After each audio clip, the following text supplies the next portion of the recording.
back on Cuyahoga Sound Podcast. Yes, we are. Yeah, I'm Evan Stone. I'm Chuck Schilling. We have Hollin Kings today. 2 of the 4 members, Yeah, right? we got Two of the four, Two of the 4. Thanks for having us. Oh, Yeah, no problem. absolutely. Yeah, we got guest spectator Ray Flanagan in the Grand Turismo seat. Absolutely. He's in the driver's seat over there. Yeah, Our he's driving producer. this whole thing. Yeah, he's our producer. There he is. Cool. So, Miller High Life, I haven't had this in so long, but I used to love this beer. Oh, yeah. This was my go-to when it was for a 30-pack. Yeah, it still is. Yeah. It's the band choice. Beer. Went from like Natty to this, and then to Rolling Rock. And now I don't really drink cheap beer much. I'll drink a Pabst, I think. I went Natty to Bud Light. That was my progression. Did you guys start it anywhere before you got to the Miller High Life? Miller Lite. Miller Lite? All right. That's bubbly. Oh, yeah. We've got some Miller Lights, too. I kind of grew up drinking this, like, with my dad and my uncles. This was the first beer I ever drank. So, like my dad yeah, gave me a same. sip of his. Yep. He always poured it into a cold mug that he kept in the freezer. Yeah. Well, we're here to talk about music, right? Are we? Last time it was Peacocks and Gilbert Godfrey. I thought it was just cheap beer. So. Yeah. This is a Cheap Beer Podcast. Number 7 for Cheap Beer Podcast, according to the voting from our parents. Yeah, they listen to those other 6. They're just way more into They it. do. Well, they talk about the Beast. Milwaukee's best. Yeah. Ooh. Yeah. That fell flat. Well, it stood in the fridge too long. It sure did. We are here with Hollin Kings. I think you said that 3 times. And then I said half of 2 of the other times, so I might as well. So introduce yourselves to the world and to me. So I'm meeting you for the first time. I'm Chuck Brandon. is Play guitar in Hollin Kings. I'm Dave, play bass. drummer. Bassist and guitarist. Yeah. And then the Why other did I two. start drinking? Yeah, this is so for those just tuning in, Evan was attempting to do a sober January. It ended at the last podcast, which even though it was a week ago for your time, What day is it today? it's about 2 hours ago our time. Well, It's been I a could hoot do year. just Wednesdays. Just Just drink on Wednesdays. drink on Wednesdays. There you There go. you go. I mean, the podcast is and band practice. That's when I drink really. And after work, and sometimes on the weekends, and football games, and when I'm bored. I drink just the podcast. I drink the podcast and at gigs if I'm playing a gig. Yeah. You gotta like take the edge off. Yeah, for sure. Oh, There. absolutely. Yeah. House All of right. Blues, yeah. Had quite a few drinks. before Yeah. that. How was that? That It was. was, it was amazing. Yeah, bucket list for sure. Uh-huh. It was awesome. It was, I'd say the first 4 songs I thought I was going to puke, but I don't usually get nervous either, but yeah, it was, I wasn't used to playing that many people, at least that were paying attention to you. Yeah. So, but it was a cool moment. That's my Cleveland music bucket list. Like I want to Yeah, play me House of too. Blues. Yeah, That's it was- my. That main I haven't stage, done yeah. it. It's awesome. It was, Yeah. it was a lot of fun. Yeah. And those Washley Arms, those guys were great. Yeah, it looks like the crowd was like really receptive of you guys. Yeah. It was the most engaged audience we've ever played in front of, I'd say. Especially that many people. So.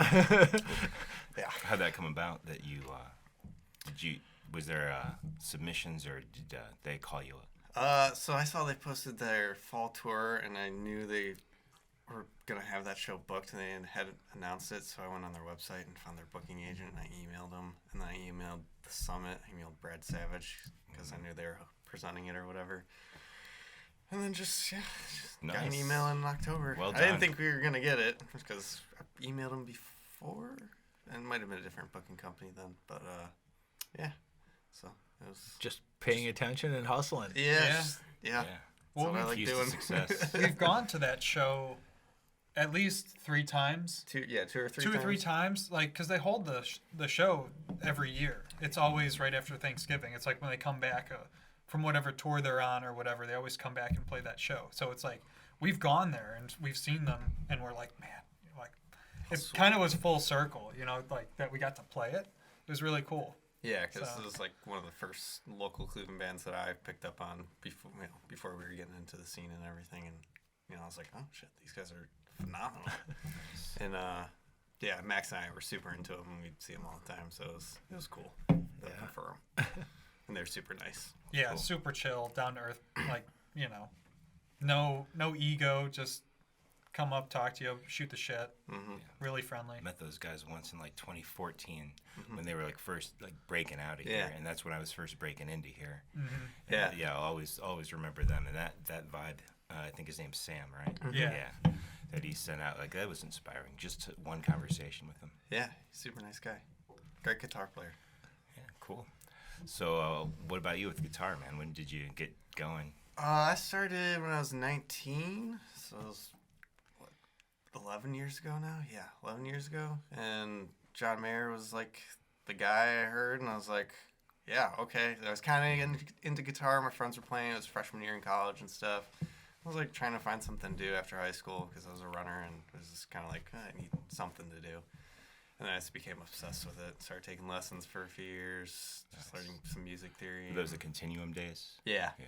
I think it was actually after Continuum. I think it was, 2006 when that album came out. That was, I started slow dancing in the Burning Room. I'm sure every guitar player my age. Yeah. I was just like, what the hell is that? I was like, that's what I want to play. And I just started listening to all the blues and stuff. That was like my first love. It seems like he was like took the next generation where it was like Billy Joe got the generation before it. Mm-hmm. Yeah. Everybody heard Billy Joe and was like, hey, that's pretty cool, and I think I can do that. And you get that same, like, it's a different inspiration that you get, but Right, it's, yeah. Yeah, so just dove head deep into that and just became obsessed and just play like 40 hours a week every week for 5 or 6 years. Cool. So, yeah. Nice. That's taking it seriously. That's way more than I practiced. I don't practice like that anymore. I'm pretty bad lately. But I was obsessed. Once you do that work, you don't have to put it in as much. I've definitely lost some of it. I'm like, oh boy, I gotta start practicing again. Like coming up with the gigs and stuff. I'm like, oh, my hands are tight and like just sore. I was like, oh shit. So yeah. Cool. What other artists got you through? Kept you paying attention, kept you sharp. Stevie Ray Vaughan, early Clapton, like the Cream stuff. Robert Johnson, I started listening to him. Who else? Buddy Guy, B.B. King. And then I started getting more into like rock and roll and stuff and like Led Zeppelin, because before I was just like, no, it's blues only, that kind of shit. Though John Mayer's pop and blues and all that. But yeah. Wes Montgomery, I was listening to a lot of jazz then too. Yeah, and then it was rock and roll, so it was like Rival Sons as of lately, Royal Blood. Who else? Tyler Bryant, The Shakedown. Walshley Arms is a huge influence on me. Yeah, just all those guys. Queens of the Stone Age, that became a huge one. Max actually like turned me back onto them from when we were kids. Like growing up, you hear No One Knows all the time, but I was like, I really dove into their music. Cool. So, love them. Yeah, one of my favorites. I liked the Them Crooked Vultures project a lot. Yeah. That was John sweet. Paul Jones, oh my god. Dave Grohl on drums, come on. You can't beat Dave Grohl on drums. No. Yeah, stuff. No, And that was Ellen and Johannes. that was the Stone Age album that I first heard too, was Grohl on drums. Okay. Yeah. Songs for the Deaf. Songs for the Deaf. Yes. Cool. That was the one time I got to see them, was that year. I don't remember if Grohl was touring with them. And Okay. I was at Blossom. I was like way on the lawn, and it was the last time Lollapalooza was a touring festival. Oh, okay. But I was there to see Audio Slave and Yeah, that's awesome. and Love them, too. Incubus. I'm actually wearing their shirts. Yeah, Yes, it's that's crazy we're awesome. talking about That's that. a great yeah. concert, man. Jane's Addiction was the big headliner. That's their festival, Yeah. Right, yeah. It was a Perry. Who else? The Donnas. Remember that blues band? It was Yeah. all chicks. Oh, yeah, a little bit. I do remember seeing them growing up and stuff. And one more girl band, the Distillers. I don't know them. Anyway, yeah, Queens of the Stone Age rocked, Oh, man. my God. they're so Audio good. Slave stole that show for sure. I never got to see Chris Cornell or Tom Morello besides those, and those two of my heroes. Yeah, absolutely. What a voice. I was just watching Soundgarden at the Pink Pop Festival '92. I actually watched it this morning. Watched that, and then Pearl Jam at the same festival. Man, the energy they had is just crazy. It was like a 20-minute set of Soundgarden just going balls to the wall. What a day. I feel like you have to. I had an all right day. Yeah, the bass player was playing. He had that strap so low, like the bass is dragging on the ground. I'm like, how is his right hand? Like it was pointed straight up, so I could see his left hand fretting. Right. Like, how is his right hand hitting anything? remember when I was first learning guitar, Tom DeLonge did that, and Billy Joe did that too. Like the guitar, like way down by her knees, and like that was the thing to do.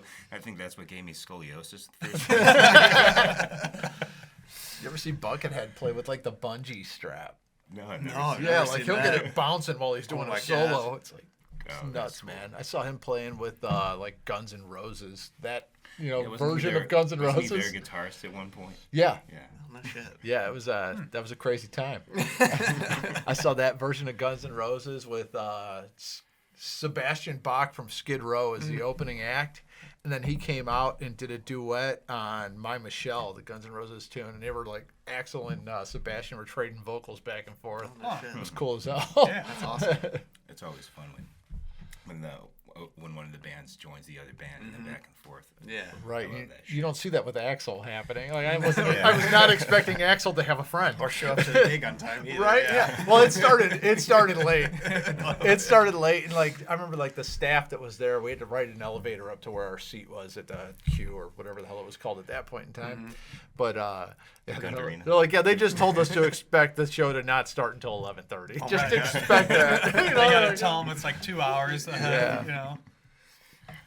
Cool. That coming on stage with like the other bands. I've been in the jam scene the last 5 or 6 years, and that's an automatic at those shows. That's so much fun. Yeah, that's awesome. Cool. Well, Max, right? Dave. No, Dave. Max is the other guy. Yeah. Dave. Yeah. Sorry about that. I'm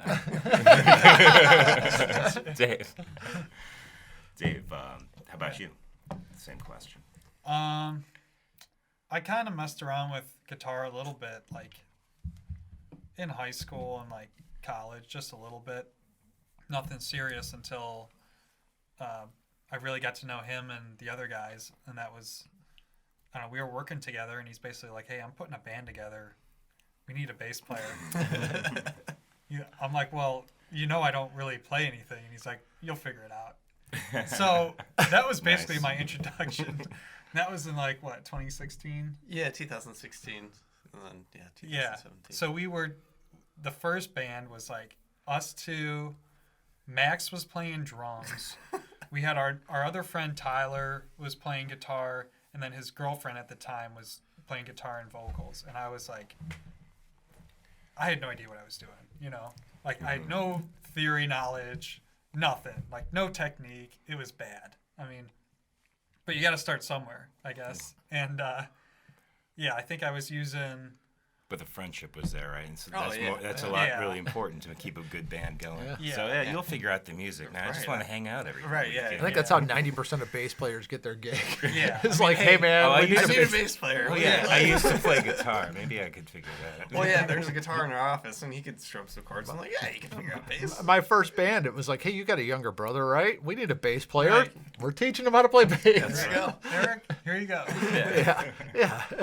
But you guys know Among the Willows, right? Yes. Oh, yeah. Oh, yeah. We're good friends with them. Yeah. Cool, cool. On the same wrestling team. Wait, one mentioned that connection you have to these guys? Oh, I've never met any of these guys before. What are we talking about? Was it either of these guys? No, well, Both not of them? David. Yeah. I was telling him, I was like, I wonder if we should bring that up. I was gonna go up and change and put on my Men of Wrestling shirt. Yeah. Wrestling at Ridge Junior High, and you coming in and being the helping coach and everything. I Yeah. was like, you're like a maniac. Yeah. That was like 2000 and, I don't know, 2004, 2003 it had to have been. So were you my first year coaching at Ridge? Did I show up the first day covered in mud? There, I don't know. I just remember you showing up and you were just like you were way up here as far as energy levels, and like Mr. Holy, who was the normal coach, was like way down here, like he's just First like, name I've ever heard in a long time. he's like, okay guys, this is what we're gonna do today, and you come in, you go, all right, everybody get on the line, we're gonna start running. And then you like, guys running, and then you're like, all right, drills, everybody grab a partner. Like, this is what we're doing, and it was just like a complete 180. yeah. And I'm like, who the fuck is this guy? But hey, it was awesome. Yeah, that was like my Wrestling is first supposed to be impression my of you. relaxed time. It was not relaxed time when Coach Chuck was there because No, it wasn't. Coach Chuck was also like fighting at the time. So like this was part of my training was working with these kids. You know? You gotta So beat up little kids to warm Yeah. up. For I'm the coming in with a mohawk and like I was Yeah, I was ready to go. that was pretty. It was intense, but that was it was funny. Just thinking back, and here we are now. Yeah, because I remember that first year. Did I have you guys push my Jeep around the parking lot? I don't remember doing that one. Oh, I remember seeing that. Yeah, Ridge. I got called into the principal's office over that. Did you get suspension? We had fantastic conditioning. Oh yeah. Well, I don't know if you probably remember this. So at Ridge, the cafeteria is where we practiced. Yeah. So we like rolled the mats out and everything. And they used to have these ceiling fans, and they would make us. We would have the mats, and you'd have like a few circles set up, and we used to have to run. We had to run around the mats, the outside of the mats, until every single ceiling fan was spinning.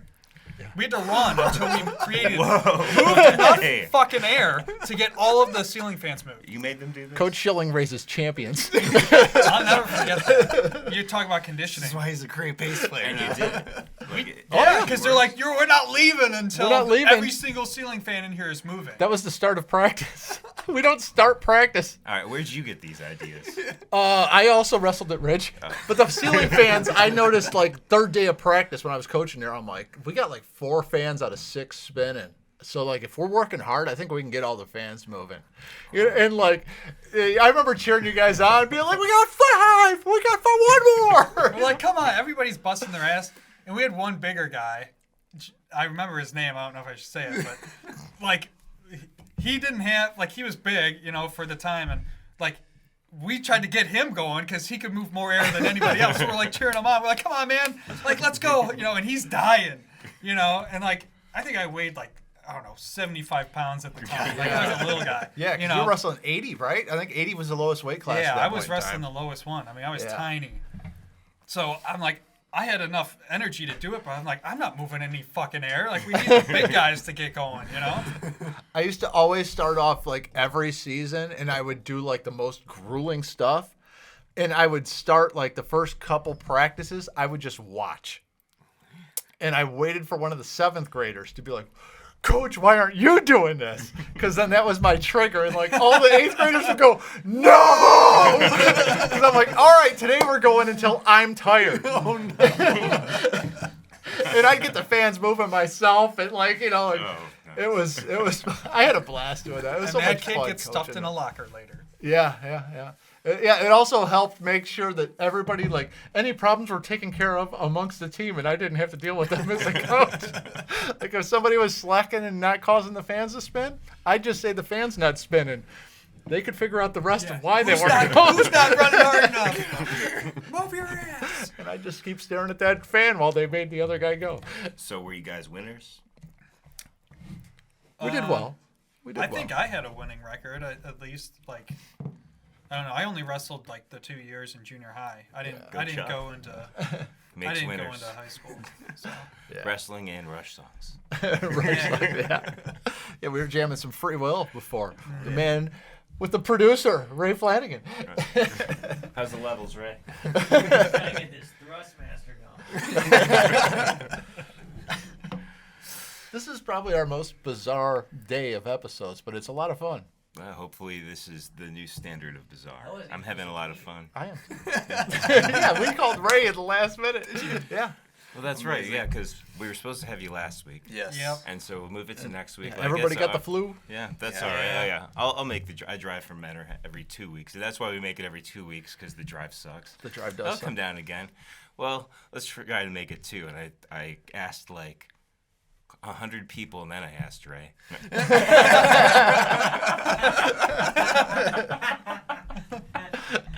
I'm just kidding. I'm just kidding. He was like, I did ask like 5 people, and then I'm like, oh. The only reason I might have asked Ray first, but he's been in here before, and I'm still trying to get all new guests. Like Ray's probably live streaming right now. I can just Like- comment in the post There's and be no like, way. "Hey, what are you doing after this?"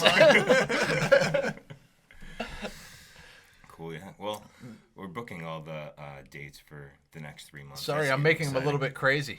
Doing the Schilling road trip special year. this year, going everywhere I can.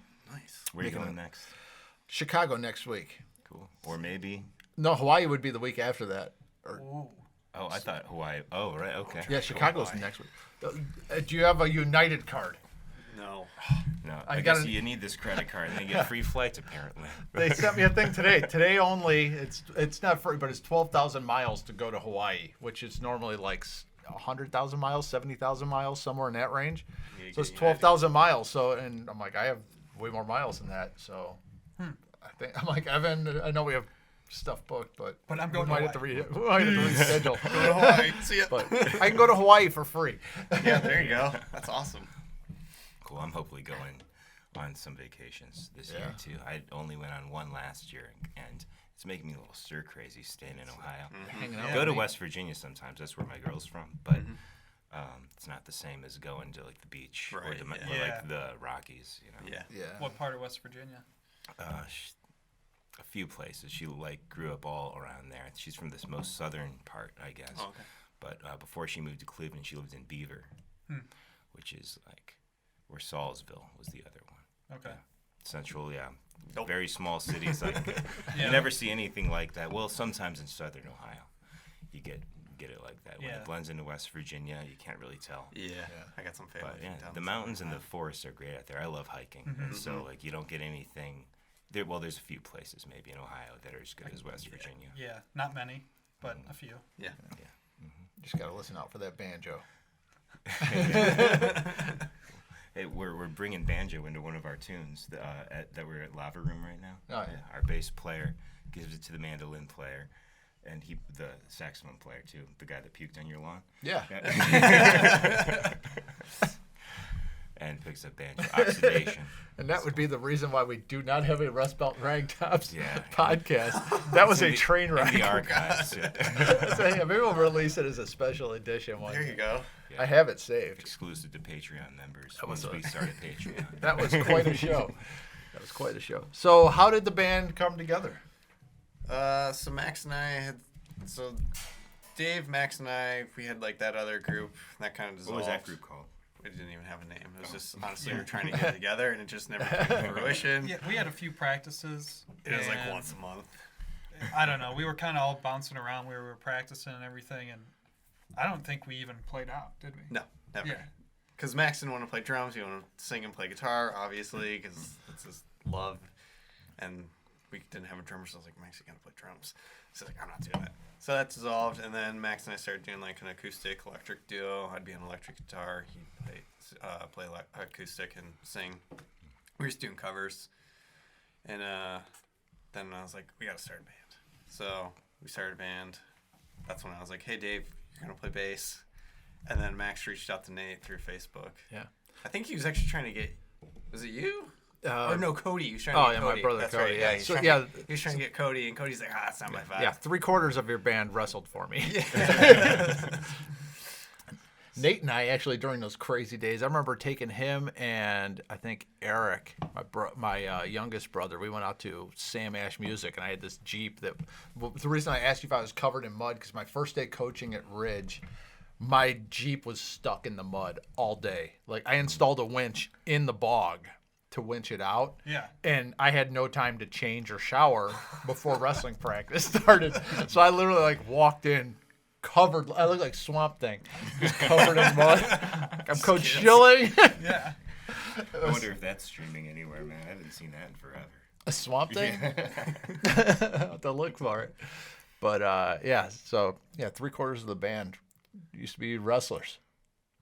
And I don't think I ever hear mentioned it in the music music. stuff during that. Not that I recall. Was I bringing out the Boss Rutan workout when you were there? The first couple years I didn't. Boss Rutan was a UFC champion, and he put out like a CD of workout stuff, and he would yell out like combinations. And instead of having like the boxing combinations, I would have like a number 4 would be a double leg shot, you know, and I would make people do that until they were exhausted too.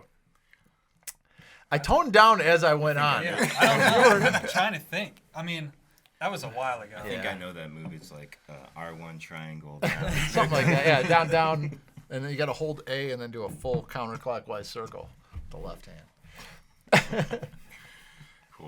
What about the music? Yeah, let's, we keep getting off track. That's all right. I don't mind it, but I want to make sure we it's- cover everything. Yeah, so it's 2017. We started the band. We started playing at Nate's parents' house. And then we started as a country rock cover band under the name Frontier. And we did that for 2 years. 2 And then years. 2019, we started writing our own songs because we were just getting bored. And we were kind of over the 4-hour gig thing and Yeah. getting Freebird yelled at us all the time. Did you learn Freebird just to throw it in their face? We never did, actually. I wanted to, but we just I've too done that. lazy. I've thrown out Freebird when they yell it. Yeah.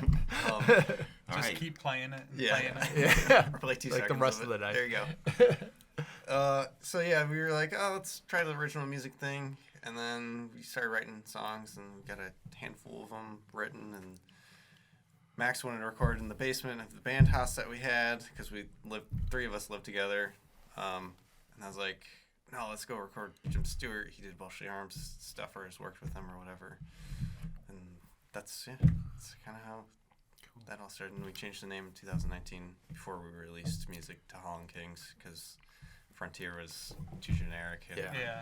there was already Frontier in Kentucky, Yeah. and I was like, Plus, it's an airline and it's a vehicle, so like. Journey tribute called Frontier that's out there. yeah. I also got a call, so we went under Frontier Records as our like publishing for our LLC that I set up. I actually just got a call like, "Hi, is this Frontier?" I was like, "No." Question mark. She's like, "I'm looking for my luggage." I'm like, "No, this is a record label that I set up just for an LLC for my band, so we could like get publishing royalties and stuff through ASCAP and all that." So I was like, "Nope." Nice. So I got like a year and a half ago I got the Oculus Quest 2. Okay. Oh, okay. So my wife bought me it, and so I went through some of the games, and I was like, "Oh, cool! They got YouTube on here. Let's see what's on here." And you guys were one of the first recommendations Oh, no I had. I've shown Evan. That was my first exposure to you guys. You Oh, were surrounding me. Yeah, Yeah. It felt Virtual. kind of weird for me to be like, because you're like standing in the middle. You're Yeah. like, hey, there's. Oh yeah, 360 videos. Yeah. But it That's was so cool. it was very cool to check out. Like, how did that come about? I got a GoPro for Christmas, and then he started looking at them because it was just for snowboarding. It was just like, oh yeah, I want a GoPro, whatever. I'm starting to snowboard again, and Those 360 videos for snowboarding are the best. Yeah. ones. They are great. I think we kind of went down a rabbit hole with the GoPro, GoPro stuff. shit. And I'm like, I was like, man, I got some ideas, which we haven't really done much with it, but the whole idea was let's try to get some cool shots of us playing, and that was, I don't know, that was just kind of the first time we really tried it, and we just set up a tripod in our practice spot and just hit record. That's all it was was it like the GoPro 360 thing? Yeah. Okay. Did Chris put a GoPro on his headstock for the Yeah, I put video? one of those on the we had our Red bass Hot player. Chili Peppers tribute band. Yeah. We shot that thing with like iPads and And, GoPros. yeah, an iPhone with a gimbal. Yeah, with a gimbal, an iPad that was in the front cam, and then we did a bunch of takes with GoPros and you just clip them onto different Put things. it on Yeah. like a tuner, and that you get a really sweet Yeah, yeah. angle Yeah. to add to your My video. sister actually got me something like that for Christmas. I haven't used it yet though. Yeah. They're Cool. pretty So, how'd you come up with the name? Did you guys know Hollin Oats? It's not spelled the same. called their hotline, man, which still works. No, it was a. Does it really? Yes. Maybe we'll call there in the middle of the show. There we go. Put Go it on ahead. speaker. I'll get it ready. It was a long list of names that Yeah. we're all just like, It was they either weren't good or everything we wanted was already taken. Like, I mean, it took us a few days of sitting down and like actually It was like a few brainstorming. weeks brainstorming Yeah, nonstop. I don't know. We were almost like the Erie Shakes or something weird like that, and I don't know. It was just like one practice. I think, or right before practice, we were just still working on it, and I don't know. Somebody mentioned Holland or Kings. I think you were I sick. said it. He was sick. He had a cold or something. yeah. I'm like, are you saying Trying to say howl. howling or Holland? Oh, I'm like, what are you I was saying? all congested. the Howlin. Nate's Yeah. like, "What are you saying to me?" Howling Kings? And we're like, well, what about Hollin Kings? Like, it doesn't have to mean anything, you know? And I think at that point, it was a combination of A, it wasn't taken. B, it was unique. And C, we're all so tired of trying to figure out something that we're just like, okay, it's good enough, you know? Right, yeah. So, yeah, there's not really any deep meaning behind it, but it's unique. I don't know. That's kind of just kind of It Yeah, it happens. stands out. Yeah, it hits pretty good. We're too. actually all descendants of kings. We're a royalty. Not many people know this. from Holland. apparently, From yeah. Holland, yes. Let's see. All right, Chuck's calling the Hollin Oats. I'm attempting. You're hotline. rich girl. The Hollin Oats helpline. To hear one-on-one, please press 1. To hear it, please press 2. To hear man-eater, please press 3. To hear privatize, please press 4. Private eyes. Oh my god.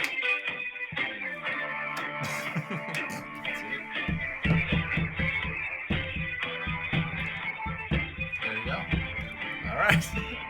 Well, we settled that. All right. That's So, amazing. so anybody wondering what the hell just happened? We went on the Hollin Oats hotline, which is 1719-266-2837, and we chose Private Eyes. All right. I didn't know that was a thing. I like that. Yeah, it's some guy. I think it was some small marketing agency. It was like 1 or 2 people, and they were trying to make something that would go viral so that they can then market that for their marketing company. They put that together. It's still running, and it's fun to do every once in a while, especially if you're like sitting in an office job and bored at like 2 o'clock. Yeah. Just call the Hall & Oates hotline on speakerphone Amazing. from your cube. It What are you makes the doing? day I'm go on a faster. conference call. Don't come in here. What is that Talking to noise? Hall & Oates. Is that They're Private- watching you. Is that who's what? Why's Private Eyes playing? Don't worry about it. Cool. I'm going on a beer round. You guys want one? All right. Sure. I'm alright. BEERRUN. You're on. All right. Should I take us through commercials? I'm good. I got a fresh one right here. Yeah, we just nailed that with producer Ray Flanagan. He's a hell of a producer. Yeah. He's killing it over there. He Such is. a great job. Ray, you need, Ray, you need to take the edge off. Thank you, sir. No. Would you like a What I booze? want is a Coke Zero, Evan. He had a request, but Yeah. I had no vehicle, and It's fine. I'm just way drunker than We had some Diet Coke here. Chuck threw it away. I did. I threw it all away. It was It- very, very. You threw it away. It'd been here for like It was A year flat, and a It half. was, Ray. it was only It was it was very only flat. 8 months old though. Ray, it's like me when I sing. It's flat. You provide flat backing vocals too. Then. Thank you. All right. I try. This is a great Hey, thank voice yourself. of everything. I'm glad you made this trip all the way out here. At least we had high quality beer. It's the champagne of beers, Ray. Hey, it can't be called High Life and not be like great. Party on. Party on. Party on, Garth. So you guys writing, recording, performing. What state are you guys in right now? And, well, speaking of, what state are you in? Like, how is it working with somebody in Florida? This is what we're gonna Because do. I Right, saw that's I right. saw the move, and I'm like, wait, is this the end of the band? And no it's not. Somehow we've kept it alive. He's been willing to come up every few months to play shows. So, and yeah, it's just trying to make it work. I mean, I've seen bands break up over way smaller shit than, Yeah. than moving, 16-hour drive away. I mean, it got close. I mean, I don't think if we did play the House of Blues gig, I don't think we would probably be a band right now. But Yeah, it's tough. I mean, I feel like one of the things that the four of us, the reason why we started writing original music is because when we would get together for practices, somebody would just start jamming, and there was just this organic chemistry that you could just feel it, and nobody has an ego out of the four of us. I mean, we all just get along, just enjoy it. It's good coaching. All goes back to those core Yeah, values. Musical messaging. I just always think about Coach Schilling, and it's ingrained in my memory. It's the reason I am who I am today. So you guys don't stop jamming till the ceiling fins. That's right. That's right. This crowd better be moving. Put that in the song. Write that lyric down. Hollin King. we'll make a shirt. Cool. All right, songwriting credit Chuck Schilling. Don't start jamming. Yeah. That'd be a good shirt. Yeah. So it's had its difficulties with him being in Jacksonville, but Yeah. silver lining to it was I was kind of getting burnout too, and just mental health stuff going on, and so it's kind of been good. I needed a little break and get my mental health in check. So Yeah. it's been a rough 2 years with the world and everything and family stuff. Yep. I noticed that like you had released music like up until that shutdown. So how did that like affect your plans, or how did you cope with it? No, we actually released our album after the shutdown, right? 2021. Yeah. So we were writing and I recording. saw some singles come out like before that. Like, you had Yes. some, Oh, yeah. like, Yeah. momentum leading up to it. But had you had it recorded before the shutdown? No, we recorded it during the shutdown with Jim Stewart. And yeah, it was socially distant. He'd stay in his control room. We all had masks on and all that stuff. And actually, our first session was during the protests downtown Cleveland. Oh, wow. Yeah. So Yeah, that it- was right around the George George Floyd. Floyd Yeah. stuff We were in happened. the studio that That's weekend. not too many blocks away from where that went down. No. Is it? No, we had all of our stuff there, and Yeah, we left it overnight because we left the studio a little early. Cause, we left. You know, they put a curfew on. Yeah, they released a curfew, and we're like, okay, we don't know what's gonna happen, and yeah, we actually went. Some of us got lunch at Masthead, Yeah. Oh, which is right down the street from the studio, and their windows got smashed that night. You know, when it kind of turned from the protest to whatever it was. Mm-hmm. So yeah, we were kind of worried. It was like, and the next day we were supposed to go in and finish everything, and he's like, "Yeah, let's just get there." We got there early, like right when the curfew was lifted. Grabbed our stuff and just got out of there. And he's like, "Yeah, we'll just reschedule it." Mm-hmm. Yeah. So Yeah. So good plan. yeah, the album was written virtually, partially, and yeah, we just kept ourselves in a bubble and would jam at Nate's house. So yeah. So you guys were supposed to be on last Wednesday, and like that morning, I popped on Facebook there, as the old man that I am, checking out Facebook, and I had a post from 5 years before that I had just picked up the set that I sold, drum set that I sold to Nate. yeah, In the black Yamaha black set. Yamaha, Yeah, I this remember that. monster black set. So Yes. I used to go around. I had quit my job the day that Neil Peart retired from drumming was Neil the Peart? day.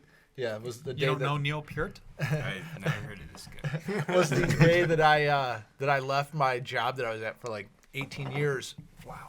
Yes, and went on to I was flipping music gear for a couple of years. Yeah, And out of all the places I went to, the place I got that drum set was the sketchiest place I've ever been to. It was like in a meth lab basement. Oh my god.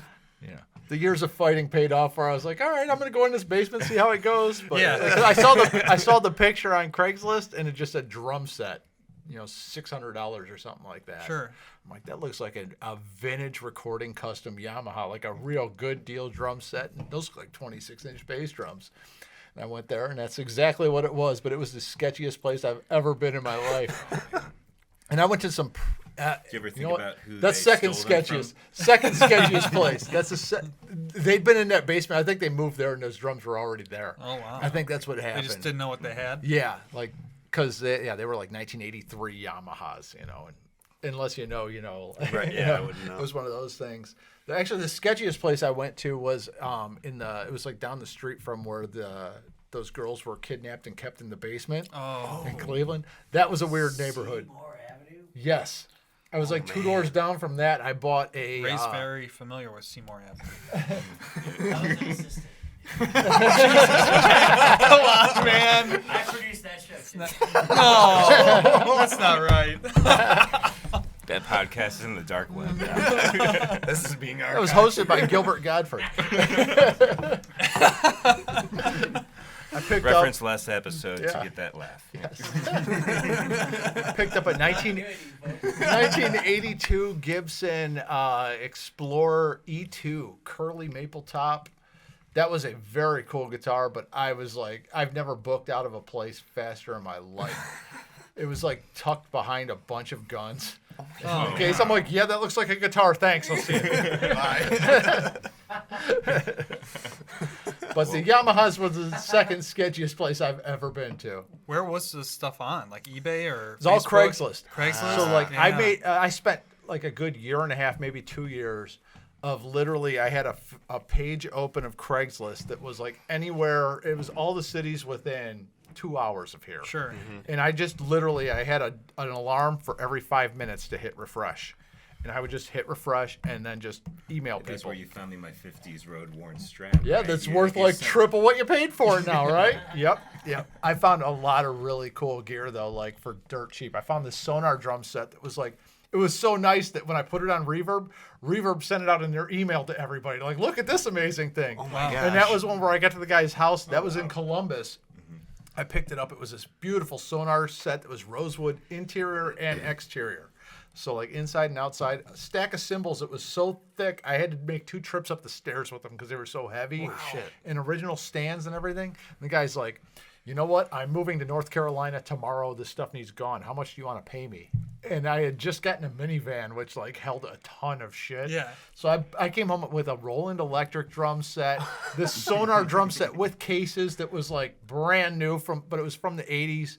All the stands for that, more cymbals than I could carry, and then a Pearl drum set with all its hardware and everything. I spent like $650 on this whole lot. Nice. It was You pay the bills ridiculous. for the next 6 months. Yes, I absolutely did. There were some really cool finds like that. Like that Yamaha set. Like I ended up buying it back from Nate when he decided he wanted to switch Right. to Right. Ludwig. Yeah. You know, and so yeah, I went and bought that back and then like sold it to the guy that bought because it was actually a double bass set before he bought it. Oh, really? And somebody bought the other 2 drums, so I emailed that guy right away when Nate didn't want the rest. I'm like, hey, guess what I got? You want it? Did you pick that up from the band house? Uh, On Lakeshore? Yes. Okay, I was Yes, going to say, I did. vaguely Yeah, remember yeah. this. Yes, It was- I came in there and he had just got the red sparkle. Yes. Yeah, super Yeah. classic Ludwig kit. Yeah. Now it has Jeff Gordon's face on it. Yeah, he switched to brand new, and my brother too, Cody from Among the Willows. Among the Willows. Yep. Yeah. I say them too much. So you guys are from Mentor. You practice on Lakeshore? Not anymore. So Dave, Max, and I all had a house that we were running in Menor on Lakeshore over by the Headlands. Cool. It's right on the corner of Lakeshore. And It was just past Corduroy. Corduroy. Actually, he's Yeah, on yeah. Corduroy right That's now. where okay. I live now in Are Corduroy. you serious? Mhm, I'm in yeah. the Headlands. Oh, hey, man. We You got should a jam. carpool. Yeah. Cool. I live on Corduroy right across from Maiden on the right side when you drive up. Okay, I'm on Marigold. Perfect, So man. yeah, Cool. left on Garden, right on Marigold. I grew up on Homewood. Oh really? Yeah. Okay. Well, I Yeah, lived down the street from your consulted him parents. before I rented this On house. Ohio yeah. Street. All right. Yeah. We did have this nice house in Euclid, but we got a 5-year-old and wanted to get her in good schools. And Yep. So it was a good trade. It was a bad trade-off, but a good trade-off too.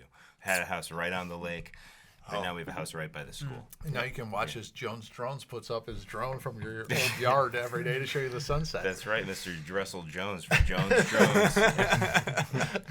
He took over the house once we moved out. Yeah. Oh, okay, Yeah. cool. So he shoots a lot of his drone videos there. Jones Drones is a drone photographer and racer sometimes. Oh, that's He's just a beautiful person all around. Yeah. So for commercial drone service focused on creative solutions, visit dronescle.com. Yeah, he's also teaching drone certification courses, which is way harder than it should be. Way in harder my than it opinion, should I be. got my drone certification. It was tougher than my college courses. I was at BW at the same time that I was getting my drone certification. The drone certification, I had a lot more studying involved my with God. that. Let's also shout out Basement Trader. Yeah. I don't think we did any sponsors last episode. We did not. We just talked about Peacocks, Pantera, Van Halen, and Gilbert Godfrey. And Pretty- Nick Cage. And Nick Cage.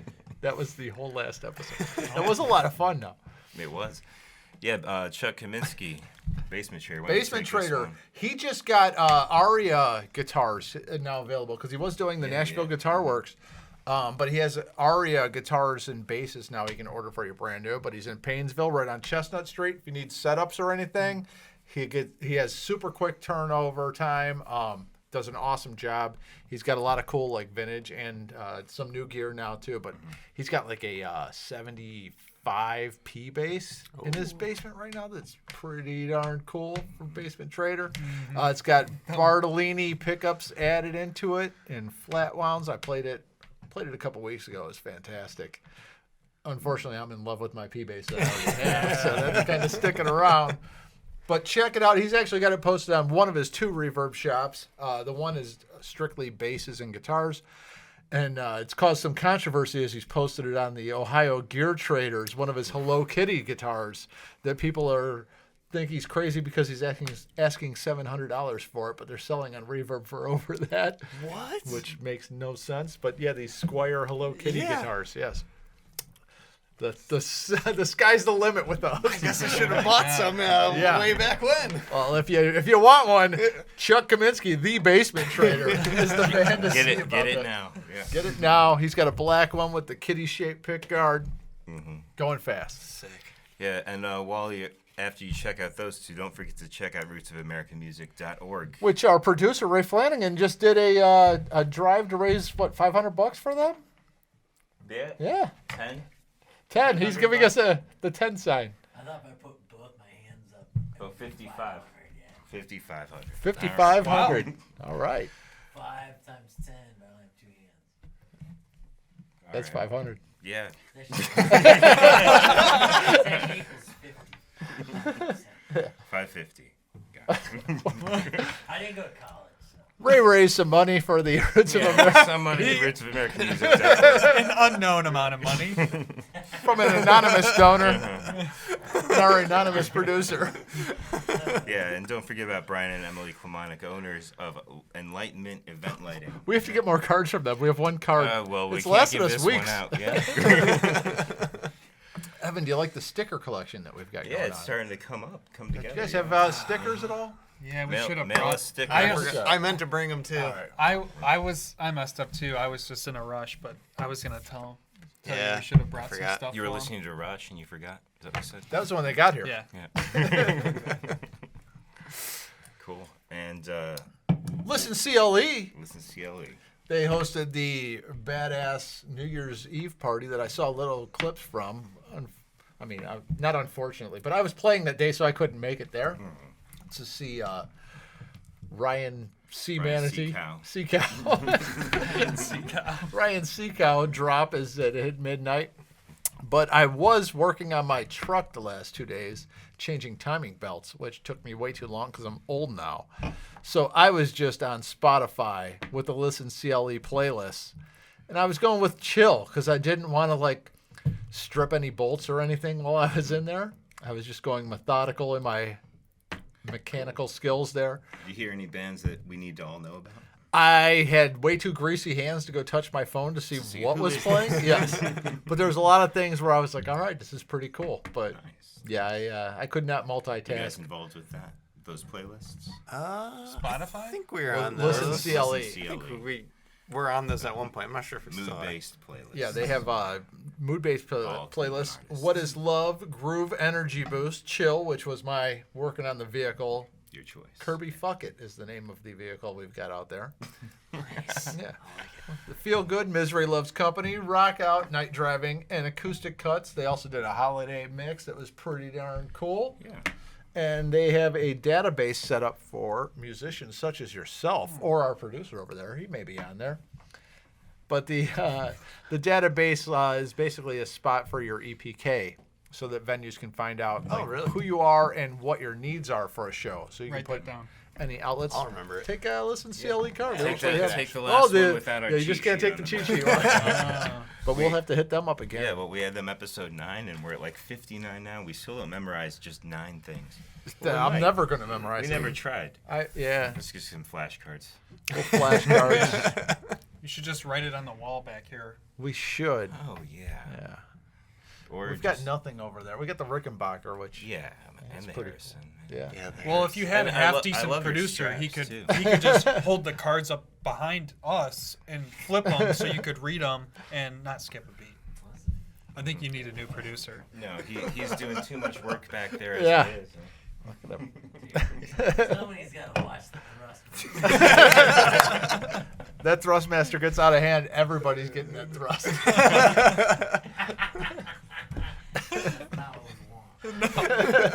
it's not.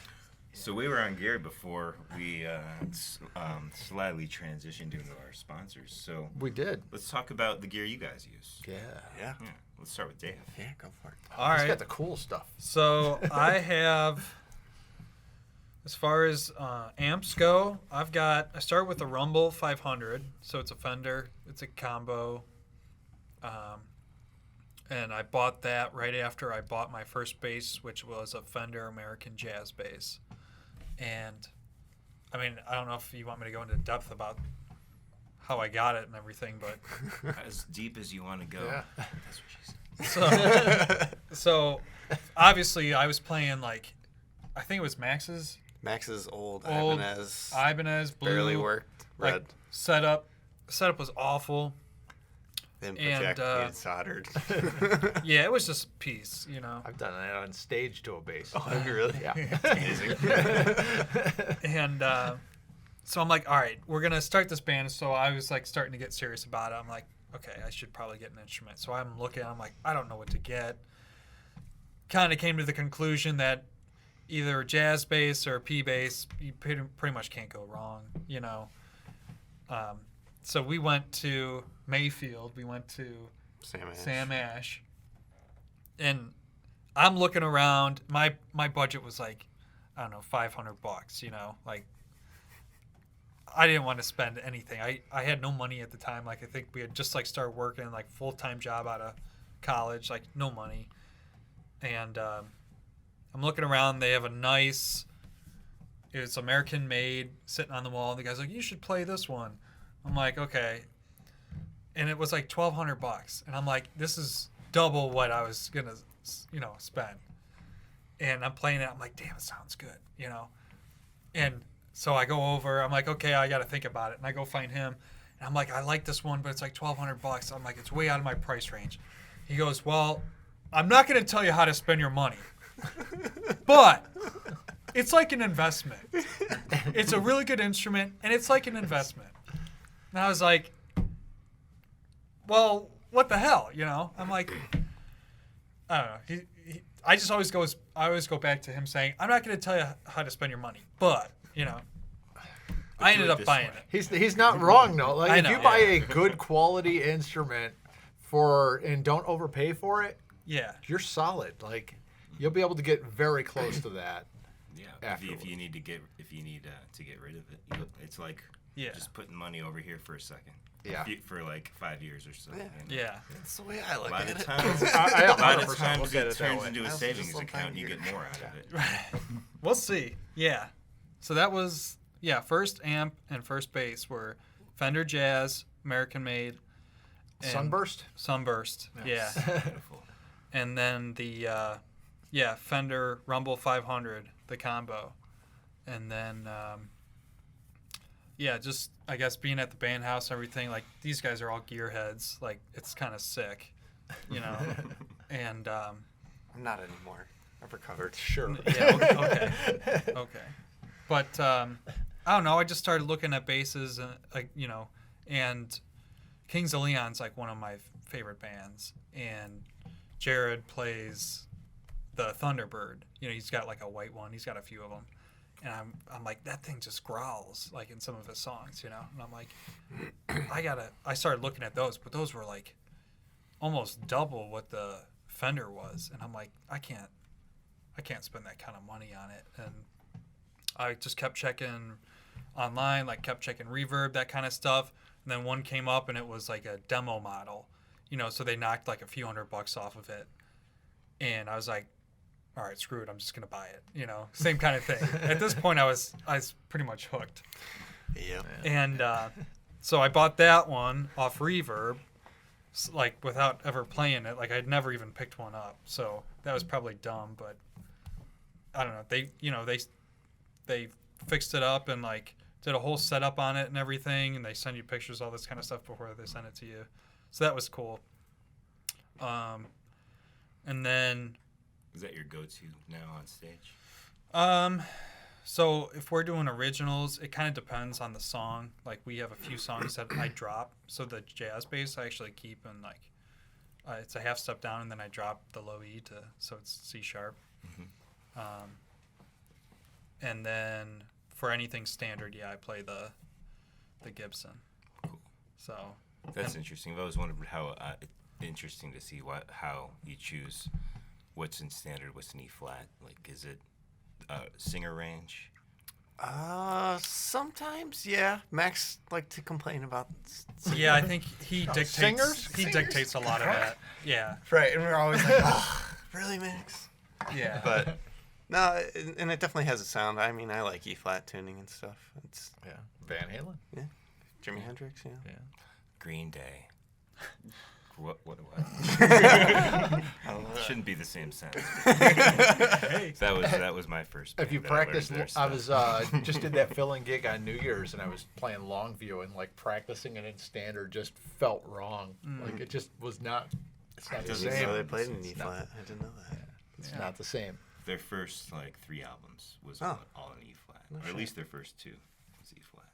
That's like the main reason I bring that Helix to gigs is because like playing with bands where they drop and go back and Oh, forth. does it I'm have just the down I just tuner? hit I set the one. It's capable of doing much more, but I just set it to the most simple setting of like we're a half step down. Yeah, now. yeah. Yeah, Thanks. that's easy. Yeah, The we're down back. tuner, the up tuner. Yeah, the Digitech whammy has the down tuner. Yes. And when I was playing bass in a cover band, I used that all the time for anything capoed, anything drops. Yeah, all right. Pick up your other guitar. I'm just gonna get click. All right, I'm good to go. Yep. Yeah, just step on the button, you're good to go. It Should look doesn't into work. that. Yeah. It works pretty good with bass. When you use it with guitar, you kind of Yeah. lose some tone quality. Yeah, with bass it's great. I hate it with Really, guitar. Digitech whammy. Yeah. Go with well, that or the, the whammy. It's like there's the whammy down tune and the regular whammy where you just like slide to the next note, the octaves. Like Jack White The- made that popular. Matt Rage Bellamy. Against the Okay. Machine. Yeah, Tom Morello. Tom Morello, yeah. Yeah, okay. He made that very popular. Yeah. Absolutely. But yeah, like I bring the Helix, and you can get the same thing with like the Helix Stomp, the little version. It's only 3 buttons. Yeah. Like that's actually, if I didn't have the big version, I would bring the little version to gigs because Yeah. like all I really use when I'm playing bass is a fuzz, the drop, and then a tuner. Right. I'm like, good. 3 buttons is all I need. Yeah. Yeah. You know, but you got the whole brain for the rest of it. Cool. You run any pedals? Yeah, I've got a Boss ME50B, so it's like a combo. Yeah. Multi. Yeah, multi-effect pedal, tuner also. But yeah, I mean, I basically same thing. I do a little bit of like chorus and reverb on some songs, and then some like muff fuzz. I've got And compressor always on for me. I actually don't use a compressor. Really? Yeah, I've fiddled with it a little bit, and I don't know. I haven't found a setting or something that I like. I feel like I lose a little bit of, I don't know if intonation is the right word, but Dynamics. yeah, I mean, for sure. yeah. I mean, I get it. You know, it makes sense, but I just haven't. To me, I haven't found something that I like. I agree with that. I had a compressor on my board for only like 6 months and couldn't figure out how to use it. Or like how it would work with the tone I want to use, or like what really sounded like me. Yeah. And so I just sold it. That Boss compression sustainer. It's like we're split right down the table. Yeah. All right. Well, we covered you. How about Brandon? Let's talk about your gear. Oh, I use a Gibson Firebird. That's like my number 1 for standard tuning. Do you find it weird going to other guitars after that? Because they play different than everything. Not anymore. It took me a long time to get used to it. Like, and I think it's a deep profile neck too. Have you played one of those before? I was very young. Well, like 23, 22. Like right when I got to college, I got to play as many different kind of guitars as I wanted. Okay. Yeah. So it definitely took a long time to get used to just like the scales. It feels it's weird. it's offset, Over so here. it's like you're further away. And a few times when I would switch like back to a Telecaster or something, and like I'd fuck up, and I'm like, oh god, it's not where I had on the neck. So I played 2004 I think it is. I got a used off reverb. It's copper. Nice. Yeah, it's like the designer series or something. I don't know. And then I play white Telecaster blonde custom shop. I think it's 2009 2011 or something like that. I got from Carter Vintage Guitars down in Nashville. Yeah. And then amps, I'll play either a Fender Deluxe Reverb 68 reissue. And then I bought the Marshall, what year? 2019? I don't know. Like that. When she entered my credit card information into the computer. Hey, man. Yeah, I got him back.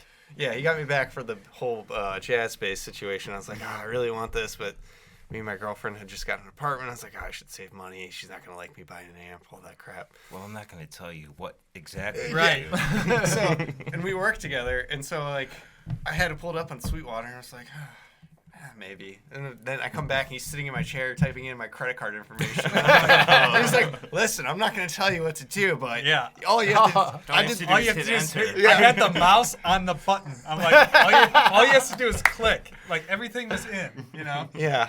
And so, he sat there and he's like, Which amp was that? that's the Marshall SB20. Okay. So, and it's, 20 watts. I think it's based off of JTM. 45, but it's the mini version. So, Nice. it's No 212. regrets? No regrets. So I mean, the credit card debt sucks, but whatever. Just irresponsible.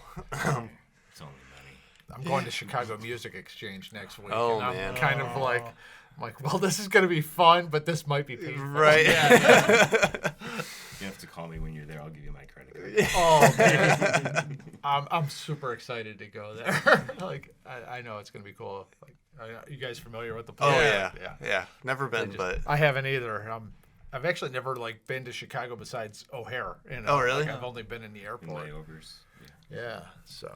it's a cool town. Yeah. Yeah, I'm very excited for that. Yeah. But yeah, they've got a lot of really cool gear that's got my eye. Like, Oh, I think yeah. there's like a 64 like Beetle bass, you know, a Hofner that's there. Yeah. And I'm like, it's a 64. Like when Paul kicks the bucket, this thing's gonna go like this. Yeah. Yeah. You've got an open space over there. I am well aware of the open space. Like, I'm shopping right now for that spot, and it's between a jazz bass, a Stratocaster, and a Hofner bass. And you got room on your wall right here. There's Yeah. no art. There's There's lots of for, room. like, Yeah. Need a few more. I had more stuff up. I got rid of everything when I thought I was moving. So Chuck Kaminsky, the basement trader, actually got what was hanging right there, which he had gifted to me. I see the So I give patch. it back. It was a yeah, I could not find matching paint. It was a Marshall logo from the 90s that was like, it looked like it was like rock with Marshall carved into it, made out of styrofoam. You know, they were selling for like $500 on Reverb. He gave it to me. So when I thought I was moving, I gave it back to him. You know, don't feel good about selling things that people have given to me at like either for free or for a Right. severe Yeah. discount. You know? Yeah. Like speaking of which, the bass amp that's behind you, which was also a Sam Ash find, is the Basement TV15. And when I thought I was moving, like Chuck Kaminsky, the basement trader, was way into those, so I sold him that for a super low price. And then found out I wasn't moving. And he's like, "Hey, I don't use this thing, so I'm going to sell it back to you for what I paid for it. You better take it for this price." It's like, all right, I'll take it back. Maybe you need one of these. I'm guys. still good. I'm good. I'm okay. Thanks. All right, cool. Yeah, for no drinking January. He's on a roll. Yeah. Yep. Yeah, and I just got a bunch of other guitars and stuff. Got Like, a lot. A lot. not a lot. What's Well, the, what's a lot? What's the What odd? do you mean? What's the 15's one a that lot. would He make didn't- all he the didn't want me to internet say that. nerds jealous? Because if you got a lot of guitars, you probably got one that like Maybe people that know. The Deuce? Duesenberg, Mike Campbell, Oh, all star right. player. Does it have like the gator top on it? No, it doesn't have the gator top on it. Okay. It's the blue one, the blue sparkle one. Okay. Yeah, with it's like the Shelby Yeah, stripes. that's pretty Yeah, cool. it's a cool guitar. Yeah, it's pretty. I've been eyeballing some. They made the SG. I forgot what they called it, but it has the Shelby stripes on it. That was from the mid 2000s. Actually, I have it in my Reverb watch list. Actually, I have it in my Reverb watch list and my eBay watch list. But I think they called it the Daytona. But it is an SG with the stripes like that. But it's also got like over the bridge is like, it looks like a hood scoop, but it's all chromed out. Okay, cool. Let's see if I can find this thing in here. It's in my. Somebody must have bought it in Reverb, so it's in my eBay watch list now. This thing, the SG Daytona Blue. Oh, Deluxe. That's pretty dang. cool. Yeah. I'll put it on the screen That's for the gnarly real looking. thing there. But I've been If watching you don't those. get that, I'm gonna get it. They're 47.87 is right now is what they're asking for that thing. Yeah, I remember when they were like, everybody's like, that's not a real SG, and they were down to $1,000, and I should have picked one up then. Dang. Wow. But I It's did expensive. Yep. Well, yeah, I wasn't expecting that high. of a Yeah, number. it's ridiculous. No, I wasn't either. Like, Never- It's stupid, stupidly priced. That's why I have not clicked to buy it now.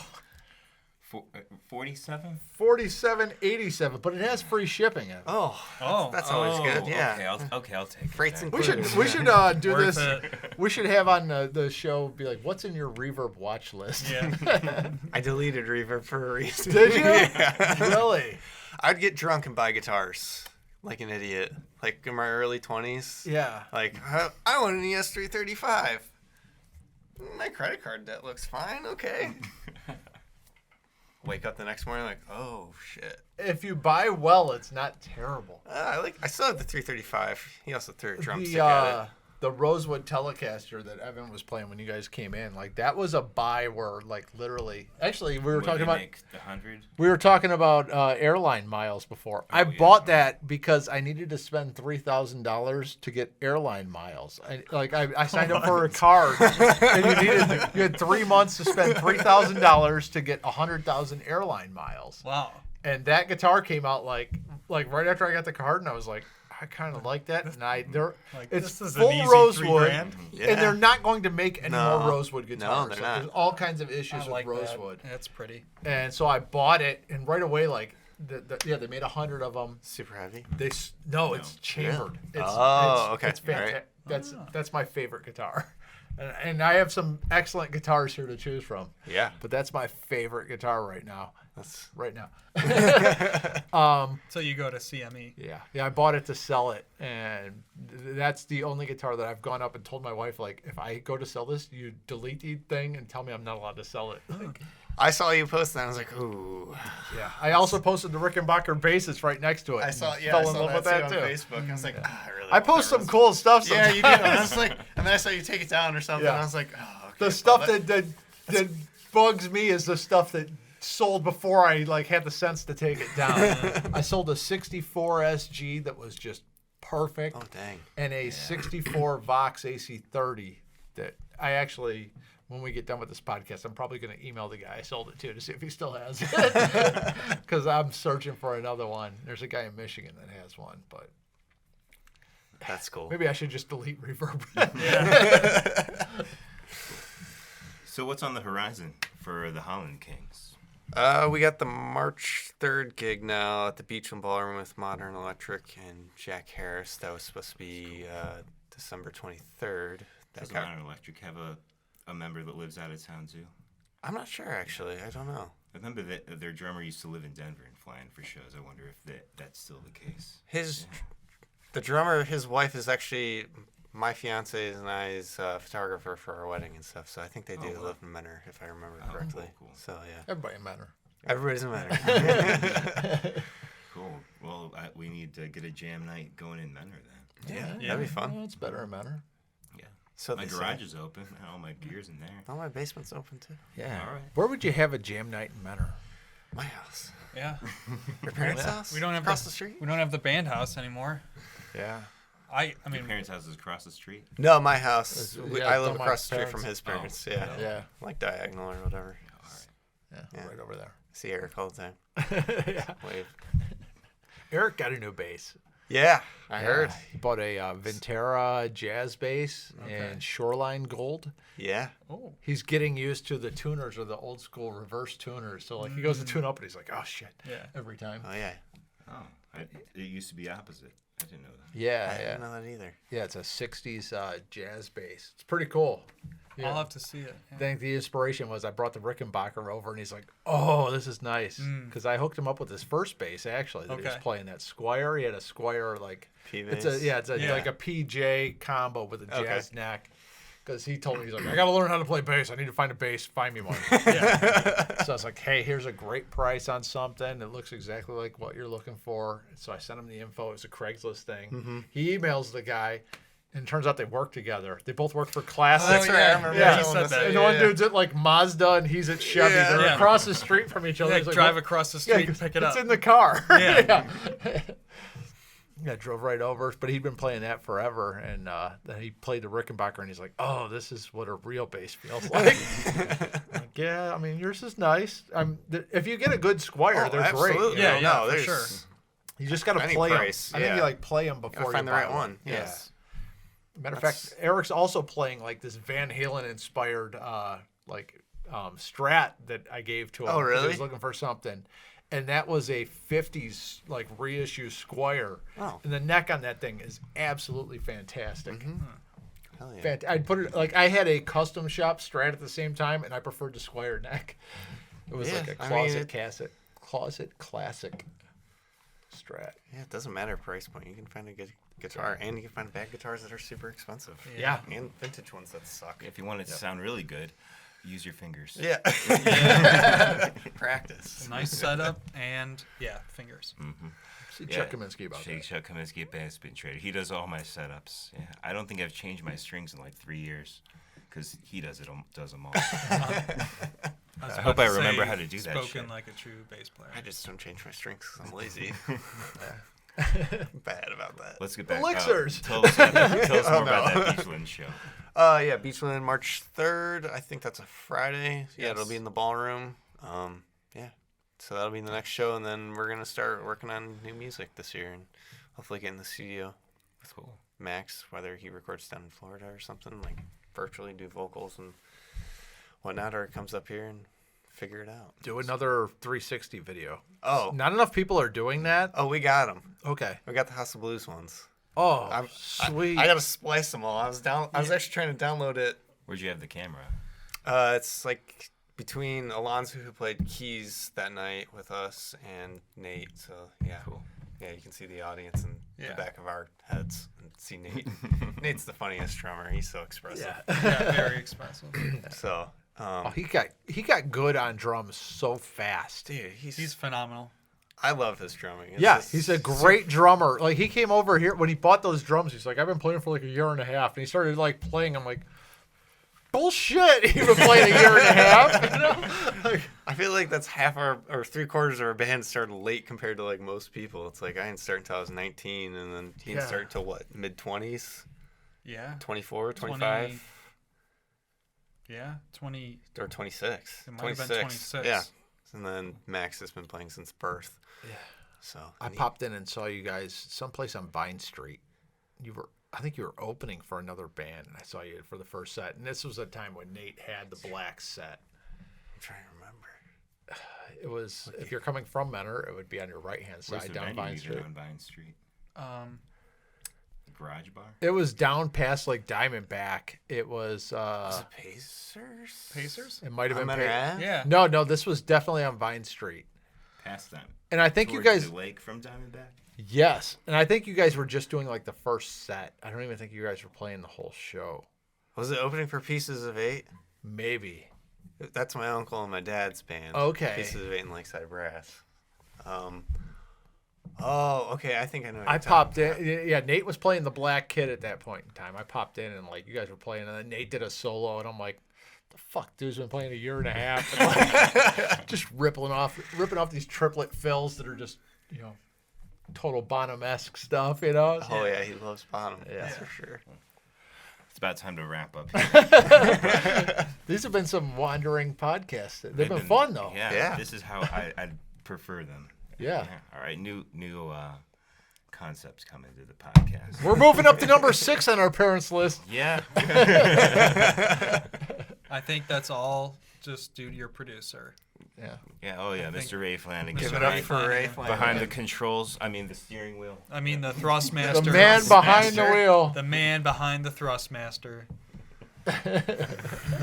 Cool. And then, man, if you guys live in Menor, I don't know anybody. I just moved there in June. I don't know anyone that jams. Oh, so yeah. I'm. Go out to the bar. Yeah, Get some I drinks. hate driving all the way to Painesville or like Willowick or Wycliffe is where my band practices. Okay. And so, Mm-hmm. yeah, I'd love to, man. Hell yeah. Cool. I play bass or guitar. Cool. Yeah. Cool. That'd be fun. Yeah. Yeah. Chuck likes playing with me. I'm not terrible. Yeah, I love playing with Evan, and that's that where I get that like I lock into guitar players as a drummer for some reason. I'm not one of the ones that locks into the bass player. Like I'm like, yeah, I we're need cool. to leave. And we were discussing that with Ray before, where like, and that's like my influences are John Bonham, who seemed to lock onto Jimmy Page, and Alex, that was with Eddie Van Halen the whole Yeah, time. You know, like yeah. those two were just locked in. Yeah. And Pantera, you know, it's just guitars and drums that are locked in. Is kind of where like I zoom to. So when I start playing with Evan, I'm like, all right, we're gonna do this thing, and somebody's gonna make a cool pattern behind it. Yeah. I'm a really chordal player, like from the John Mayer influence, John Frusciante, Jimi Hendrix. So like there's like a lot of sort of bass movement, a lot of movement in the bass notes Yeah. with my playing. Right, So yeah. it helps out with Yeah, things. yeah, it lays that structure down. It's like the riff bass. You find cool riffs going on in it. Oh yeah, Which is I really- love riffs right off the top, man. Yeah. Hell yeah. Yeah. Now I need to buy a Tony Iommi SG. So I can go. play it. I'm actually debating putting in P90, like humbucker size P90s into that SG over there. Because I like the Les Paul better, and they're basically the same guitar. Well, the Les Paul, not the SG Les Paul. Oh, put them in that one. Okay. Well, I'm gonna be playing the Telly anyway, so Good guitar, too. We'll see about that. Yeah. cool. I'm a Chuck's strap like, I don't player. know. Yeah. All right. Well, it was really good hanging out. a lot of Good to meet tangents you today. guys. Thanks for having Yeah, us. this Thank is you. awesome. Yeah, this is a better connection than just liking each other's posts all the Yeah. time. Yeah. All right, well, take care of yourselves. Oh, we'll be there on March 3rd. For Awesome. sure, Awesome. Man, that sounds good. I haven't seen the Modern Electric play in a while. They were big on the scene right when I first came in, too, mid-2010s. So, We should do a rig rundown or something with that. yeah, we'll come be and fun. start Yeah. doing those. We said episode 1 we were going to do them. And Yes, and never we did. lied. Yeah. Come on. That'll be fun. Yeah, That'll be awesome. let's do it. All right, we will. Yeah, Max has got plenty of stuff too. Cool. Yeah. All right, stay tuned for more awesome episodes in the coming year. And check out our website that we now That's have right. that has our episodes, of course, but we're trying to keep up a schedule of local bands. So You see, whenever We're trying. when all the shows are, they'll probably there's live music every day in Cleveland. yeah, Check yeah. out our website to figure out where it's at. I just keep diving through, looking for as much as I can find and posting it on there, and just hoping people post like, "Hey, here's our next 60 shows." I'm like, yes, I have a list. I don't have to like keep searching for you guys. Like Acoustic Hookah just put out their thing of like their next 10 shows. I'm like, oh, thank God. All right. Yeah. And yeah. Cool. Yeah. Awesome. Well, I think we're done. Cool. Sweet. Think so? Thank you guys. Yeah, thank you. All right. For Cuyahoga Sound Podcast, I'm Evan Stone. I'm Chuck Schilling. They're the Hollin Kings. Well, peace. Yeah.